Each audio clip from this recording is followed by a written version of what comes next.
Hey guys, it's me Charlie Krish. இன்னைக்கு காலையில் ஒரு அழகான கனவு, அதை யார்கிட்டே ஷேர் பண்ணணும்னு நினைக்கிறேன். எனக்கு ஃப்ரெண்ட்ஸ் யாரும் இல்லை, அவங்கக்கிட்ட சொன்னால் வியர்டாக எடுத்துக்கோங்க, ப்ளஸ் அதை மைண்ட் பண்ணவே மாட்டாங்க. என் காலேஜில் ஒரு ஈவெண்ட், அந்த ஈவெண்ட்டில் வந்து எல்லா செலிப்ரிட்டிஸ், ஆக்டர்ஸ் எல்லோரும் கலந்துருக்காங்க. அந்த ஈவெண்ட்டு நானும் அட்டன் பண்ணேன். அந்த ஈவெண்ட் என்னென்னா, ஒரு மூவி சக்ஸஸ் மீட்டப். அந்த மூவியோட பேர் கூலி. அந்த மூவியில் நடித்தவர் பேர் விஜய் ஆண்டனி சார். அவர் வந்து அதில் போலீஸ் ரோல் எடுத்து நல்லா ஸ்மார்ட்டாக இருந்திருப்பார். Plus red colour cooling glass போட்டு பயங்கரமாக இருந்திருப்பார். இப்போ கூட எனக்கு அது ஞாபகம் இருக்குது. என்னோடய கனவுல அந்த மூவியோட ஃபாண்ட் ஸ்டைலு, அந்த டைரக்ஷன், ஃபாண்ட் ஸ்டைல் எல்லாம் கிளியர் விஷனில் என் மெமரியில் இருக்குது. சரி, இது எதுக்காகடா சொல்கிறேன்னு நீங்கள் நினைக்கலாம். பட்டு மெயின் மேட்ரு என்னென்னா, அந்த மூவியை பற்றி நான் பேச ஆரம்பிக்கல. அந்த மூவினால் சீனியரையாக என் மேலே ஒரு பொண்ணுக்கு வந்து க்ரஷ் ஆகிக்குது. இதுதான் கதையே. சீன் ஓப்பன் பண்ணால் நான் அந்த ஈவெண்ட்டுக்கு வந்து அட்டன் பண்ணுறேன். அந்த ஈவெண்ட்டில் என் காலேஜ் மேட்ஸ் எல்லோரும் இருக்காங்க, friends, other department girls, staffs எல்லோரும் இருக்காங்க. ஒரு வியர்டான விஷயம் என்னென்னா, என்னோடய ஸ்டாஃப்ஸ் எல்லாமே நான் சொன்ன செலிப்ரிட்டிஸ் தான். எங்கள் கிளாஸ் ஸ்டாஃபு, இல்லை எங்கள் ஹெச்ஓடி, இல்லை எங்கள் அதர் டிபார்ட்மெண்ட் ஸ்டாஃப் எல்லாமே நம்ம சினி ஃபீல்டில் பார்க்குற செலிப்ரிட்டிஸ் தான். இந்த மாதிரி எல்லா செலிப்ரிட்டியும் எங்களுக்கு ஸ்டாஃபாக இருக்கிறது நினச்சி கனவுலேயே ஒரு மாதிரி ஆச்சரியமாக இருந்துச்சு. அப்போ தான் ஒரு மூமெண்ட் ஒன்று நினச்சி, இந்த ட்ராமாலாம் பார்த்துருக்கீங்களா? ட்ராமாவில் எப்போயுமே ஹீரோயின் வந்து ஒரு இன்ட்ரவர்ட்டாக, இன்னசென்ட்டாக, ஷையாக, மற்ற பொண்ணுங்களெல்லாம் டீஸ் பண்ணுறவங்களா இருப்பாங்க. ரொம்ப காயப்பட்ட ஒரு சோலோ கேரக்டராக இருப்பாங்க ட்ராமாவில் அதிகமாக. அதே மாதிரி தான் இங்கே வந்து என் ட்ரீமு, நான் வந்து ஹீரோ, ஒரு பெண் வந்து ஹீரோயின். ஆனால் அந்த ரியல் லைஃப்லேயோ இல்லை மூவிஸ்லேயோ இல்லை வெப் சீரிஸ்லேயோ வர மாதிரி ஹீரோயின் வந்து நல்லா ஒயிட் ஸ்கின் டோனோட செப்பியாக ஷார்ட்டாலாம் கிடையாது. என் ஹீரோயின் வந்து நல்லா பிளாக் ஸ்கின் டோன், நல்லா dark black skin tone, lean plus height. அந்த மாதிரி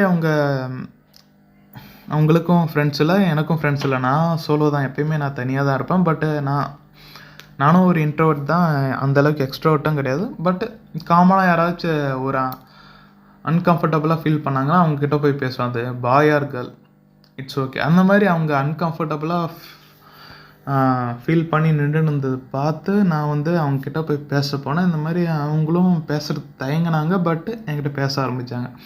இந்த மாதிரி அப்படியே கொஞ்ச நேரம் பேச ஆரம்பித்து, அவங்க வந்து பொதுவாகவே அதிகமாக பெண்களால் டீஸ் பண்ணுறவங்களா இருப்பாங்க. ஏன்னா அவங்க பிளாக் ஸ்கின் டோன்னால் அவங்க கிளாஸ்மேட்ஸும் சரி, மற்ற காலேஜ் மேட்ஸும் சரி, எல்லோரும் அவங்கள வந்து டீஸ் தான் பண்ணுறாங்க. பட்டு எனக்கு அவங்க ஸ்லைட்லேயே அழகாக தெரிஞ்சாங்க, ரொம்ப அழகாக தெரிஞ்சாங்க. இந்த மாதிரி அப்படி பேசினிருக்குமா, அந்த ஈவெண்ட்டுக்கு அவங்க அழகாக தெரியணுமேனு சொல்லி நல்லா ஒரு purple sari with golden blouse போட்டு அழகாக இருந்தாங்க.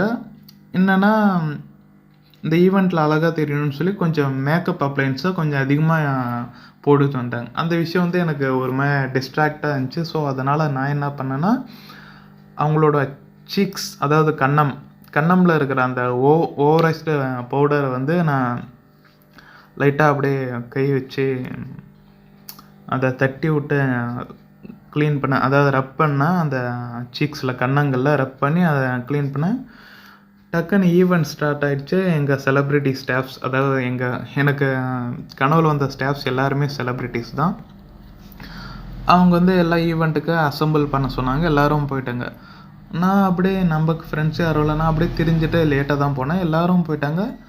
லக்கிலியாக ஒரு விஷயம் என்னென்னா, எல்லா சீட்டும் ஃபில் ஆகிடுச்சு. பட்டு என் ஹீரோயினுக்கு பக்கத்தில் அந்த சீட்டு மட்டும் எம்டியாக இருந்துச்சு. எனக்கு அந்த சீட்டு கிடச்சிச்சு. சரி, அப்படியே ஈவெண்ட்டில் திட்டுக்கிட்டு வாங்கிட்டு, ஸ்டாஃப்ஸ் கிட்ட திட்டுக்கிட்டு வாங்கிட்டு போய் அப்படியே அவங்க பக்கத்தில் உட்காந்து, அவங்களுக்கு டிஸ்கம்ஃபர்டபுளாக இருந்துச்சு. என்னென்னா, அவங்க கேர்ள்ஸ் யாரும் சேர்த்துக்கல, அவங்க தனியாக உட்காந்தாங்க. நான் வந்து அவங்க பக்கத்து சேரில் உட்காந்துட்டு இருக்கிறேன். அதுவே அவங்களுக்கு ஒரு மாதிரி ஒரு டிஸ்கம்ஃபர்டபுளாக இருந்திருக்குன்னு நினைக்கிறேன். பட்டு நான் எதுவும் மைண்ட் பண்ணலாம், நான் கேஷுவலாக உட்காந்துட்டு இருந்தேன். அவங்ககிட்ட அப்படியே அவங்க தான் தயங்கி தயங்கி பேச ஆரம்பிச்சு. சரி அவங்க பேச ஆரம்பிக்கவும் நான் கொஞ்சம் அவங்களுக்கு கம்ஃபர்ட் ஜோனாக இருக்கணுமேன்னு சொல்லி நானும் கேஷுவலாக பேச ஆரம்பித்தேன். ஈவெண்ட் அந்த பக்கம் நடந்துட்டு இருக்குது. எங்கள் ஸ்டாஃப்ஸ் எல்லாம் சுற்றி இருக்கிறாங்க. ஈவெண்ட்டில் இந்த மாதிரி ஒரு செலிப்ரிட்டி மூவி சக்ஸஸ் மீட்டை பற்றி நல்லா ஜாலியாக என்ஜாய் பண்ணி பேசினுக்கிறாங்க. பட்டு அவங்க பேசுகிறது எதுவும் காதில் இல்லைல்ல. பக்கத்தில் பசங்க சண்டை போட்டுனுக்கிறது, இல்லை பேசினுக்கிறதோ, இல்லை கேர்ள்ஸுங்க கத்தினுக்கிறதோ எந்த ஒரு விஷயமும் எங்கள் காதில் படவே இல்லை. நாங்கள் 2 பேரும் நல்லா நிறைய நேரம் நல்லா பேசிட்டு இருக்கோம். பட் அப்போ ஒரு விஷயம் வந்துச்சு. ஈவெண்ட் ஸ்டார்ட் பண்ணுறதுக்கு முன்னாடி அவங்களோட ஒன் சைடு சீக்கை மட்டும் க்ளீன் பண்ண நான் அனதர் சைடு சீக்கை வந்து பார்க்கும்போது அதே பிரைட் அண்ட் ப்ரௌட்ரிஷாக இருந்துச்சு. அதை நான் க்ளீன் பண்ணுறதுக்காக கையை வச்சேன். சுற்றி பசங்களும் சரி, பொண்ணுங்களும் சரி, ஸ்டாஃப்ஸும் சரி, ஈவெண்ட் அட்டன் பண்ண செலிப்ரிட்டிஸும் சரி, எல்லோரும் ஒரு மாதிரி ஸ்டேர் பண்ணாங்க. ஸ்டேர் பண்ணவும் நான் கொஞ்சம் ஸ்கேர் ஆகிட்டேன். சரி, அதனால் டக்குன்னு சீக்ஸை அப்பயும் டக்குன்னு சீக்ஸை அந்த பவுடரிஷை க்ளீன் பண்ணிவிட்டு அப்படியே டீசெண்டாக கண்ட்ரோல் பண்ணி உட்காந்தேன். எல்லோரும் ஒரு மாதிரி முறைச்சாங்க. இந்த மாதிரி ஒரு விஷயத்த பண்ணவும் அந்த ஹீரோயினுக்கு வந்து என் மேலே ஒன் சைடாக க்ரஷ் ஆகிட்டு இருக்குது போல இருக்குது. பட் நான் வந்து எல்லாருக்கிட்டையும் சகஜமாக தான் கேஷுவலாக தான் பழக்குவேன். பட் அவங்களுக்கு வந்து என் மேலே க்ரஷ் ஆனதுனால அப்படியே இப்போ ஓரளவு கம்ஃபர்ட்டாக இருந்தாங்க. சரி, நான் எல்லா ஸ்டாஃப்ஸும் பார்க்குறாங்களேன்னு சொல்லி டீசெண்டாக சக்ஸஸ் மீட்டை பற்றி பேசுனதை பார்த்துட்டு இருந்தேன். அவங்க கம்ஃபர்ட்டாக ஃபீல் பண்ணோடனே பக்கத்தில் ஒரு பையன் கிராஸ் ஆகணும். கொஞ்சம் ஷிவரில் என் கையை வந்து ஹோல்ட் பண்ணிங்கனாங்க. அந்த டைமில் வந்து ஒரு ட்ராமா சீனியரி ரீக்ரியேட் ஆச்சு. என்னென்னா, ட்ராமாவில் சின்ன சின்ன இன்சிடெண்ட்டில் தான் லவ் ஸ்டோரியாக ஆரம்பிக்குது. அந்த மாதிரி அவங்க வந்து என் கையை ஹோல்ட் பண்ணிங்கனாங்க. எனக்கு அது ஒரு ஷாக்கிங் மூமெண்ட் ஆகிடுச்சு. ஏன்னா ஃபர்ஸ்ட் டைம் ஒரு பொண்ணு வந்து என் கையை டச் பண்ணுறாங்க, ஹோல்ட் பண்ணுறாங்க. அந்த மாதிரி இருக்கும்போதும் பக்கத்தில் இருக்கிற சில ஜெலசி பசங்க வந்து ஜெலஸ் ஆகிட்டாங்க. பொண்ணுங்களும் ஷாக் ஆகிட்டாங்க, என்னடா இந்த மாதிரின்னு. ஏன்னா நான் இதை சொல்லக்கூடாது, பட்டு நான் ஒரு ஸ்மார்ட் லுக்கிங் பையன். கனவில் நான் ரியல் லைஃப்பில் அக்லி தான். ட்ரீமில் வந்து ஒரு ஸ்மார்ட் லுக்கிங் காயின்னு சொல்லலாம். நான் தான் இந்த மாதிரி சுற்றி இதாக இருக்கிறதுனாலேயே நான் ஃப்ரெண்ட்ஸு கூட யாரும் மிங்கிளாக மாட்டேன். நான் எப்பயுமே தனியாக தான் இருப்பேன்.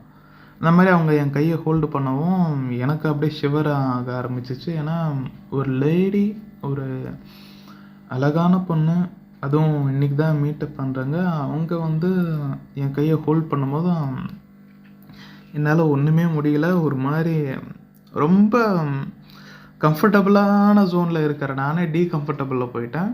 இந்த மாதிரி செலிப்ரிட்டி ஸ்டாஃப்ஸு எல்லா பசங்க, பொண்ணுங்க, மற்ற ஈவெண்ட் அட்டன் பண்ண மற்ற பேரண்ட்ஸ் எல்லோரும் பார்த்தாங்க. என்னால் முடியல. நான் எழுந்திரிச்சு போகலான்னு பார்த்தேன். பட் அவங்க இறுக்கி ஹோல்டு பண்ணி உட்கார வச்சிட்டாங்க. இதெல்லாம் பார்த்தா நம்ம ஸ்டாஃப்ஸு கம்முன்னு இருப்பாங்களா? டக்குன்னு எங்கெங்கெல்லாம் கப்புள்ஸ்லாம் இருக்கிறவங்களோ அவங்களெல்லாம் கூப்பிட்டுட்டு போய் பிரின்ஸிபல் ரூமில் அட்டென்ட் பண்ணாங்க. நான் வந்து சரி, நம்மளுக்கு தான் கப்புள்ஸ் யாரும் இல்லையே, நம்ம சிங்கிள் தானே, நம்மள என்ன பண்ண போகிறாங்கன்னு பார்த்தா கடைசியாக ஸ்டாஃப்ஸு சொல்கிறேன்னு தப்பாக நினைக்காதீங்க, ஷாருக் கான் வந்து எனக்கு கிளாஸ் ஸ்டாஃபு.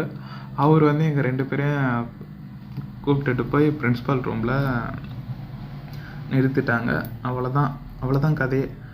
பட் இந்த விஷயம் என்னென்னா, எப்போயுமே கனவுன்றது ஒயிட் ஸ்கின் டோனோட ஒரு ஹீரோயினோ இல்லை ஒரு ஏஞ்சலோ தான் இருக்கணும்னு இல்லை. அது பிளாக் ஸ்கின் டோனாக இருந்தாலும் சரி, லீனாக இருந்தாலும் சரி, ஃபேட்டியாக இருந்தாலும் சரி, ட்ரீமில் வர ஏஞ்சல் தான்.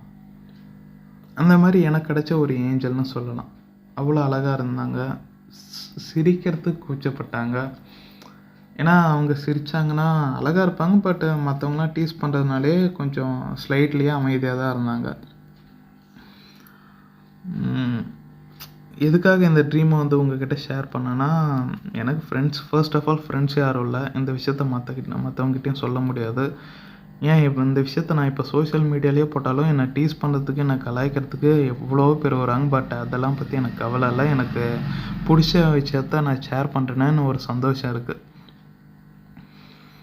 நான் 2 ஆர் 3 டேஸில் பேட் மூடில் இருக்குமா இந்த மாதிரி ட்ரீம் வந்து எனக்கு சந்தோஷத்தை கொடுக்கும். அது எனக்கு போதும். ஓகே காய்ஸ், நெக்ஸ்ட் கண்டென்ட்டில் பார்க்கலாம். பாய்.